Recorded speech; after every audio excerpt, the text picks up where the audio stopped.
ಕಾವೇರಿ ನೀರು ವಿಚಾರವಾಗಿ ದೆಹಲಿಯಲ್ಲಿ ಸಭೆ ಇದೆ ಇವತ್ತು. ಕಾವೇರಿಗೆ ಸಂಬಂಧಪಟ್ಟ ಹಾಗೆ, ಕಾವೇರಿ ನೀರಿಗೆ ಸಂಬಂಧಪಟ್ಟ ಹಾಗೆ, ಕಾವೇರಿ ನೀರು ವಿಚಾರವಾಗಿ ದೆಹಲಿಯಲ್ಲಿಂದು CWRC ಸಭೆ ಇದೆ. ದೆಹಲಿಯಲ್ಲಿ ನಡೆಯುತ್ತೆ CWRC ಸಭೆ.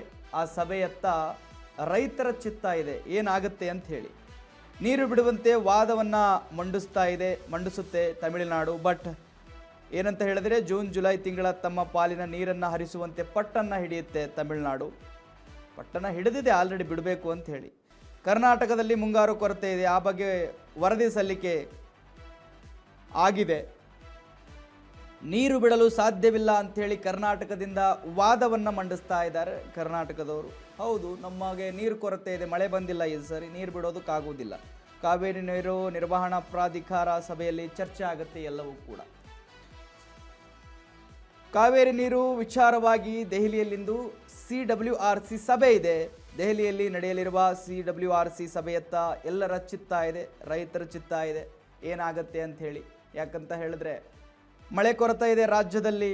ಅದರ ನಡುವೆ ತಮಿಳುನಾಡಿಗೆ ಜೂನ್ ಜುಲೈ ತಿಂಗಳ ನೀರನ್ನು ಹರಿಸಬೇಕು ಅಂತ ಹೇಳಿ ತಮಿಳುನಾಡು ಪಟ್ಟನ್ನು ಹಿಡ್ಕೊಂಡು ಕೂತಿದೆ. ಬಟ್ ಬಿಡೋದಕ್ಕೆ ಹೇಗೆ ಸಾಧ್ಯ? ನಮ್ಮಲ್ಲೇ ನೀರು ಕೊರತೆ ಇದೆ, ಕುಡಿಯೋದಕ್ಕೆ ಮಾತ್ರ ನೀರಿರೋದು ನಮ್ಮ ಹತ್ರ. ಸೊ ಆ ಕಾರಣಕ್ಕೆ ನೀರು ಬಿಡೋದು ಕಷ್ಟ ಆಗುತ್ತೆ. ಬಟ್ ಈ ಒಂದು ಮೀಟಿಂಗ್ನಲ್ಲಿ ಇವೆಲ್ಲ ಚರ್ಚೆ ಕೂಡ ಆಗುತ್ತೆ. ತಮಿಳುನಾಡು ನಮ್ಮ ಪಾಲಿನ ನೀರು ಕುಡಿ ಅಂತ ಹೇಳುತ್ತೆ. ಬಟ್ ರಾಜ್ಯದ ಪರಿಸ್ಥಿತಿ ಏನಿದೆ ಅಂತ ಹೇಳಿ ಮನವರಿಕೆ ಮಾಡಿಕೊಡೋದಕ್ಕೆ ರಾಜ್ಯ ಸರ್ಕಾರ ವರದಿಯನ್ನು ಸಲ್ಲಿಕೆ ಮಾಡ್ಕೊಂಡು ಈ ಒಂದು ಸಭೆಯಲ್ಲಿ ಆ ವರದಿಯನ್ನು ಕೊಡೋದಕ್ಕೆ ಎಲ್ಲ ಸಿದ್ಧತೆ ಮಾಡ್ಕೊಂಡಿದೆ.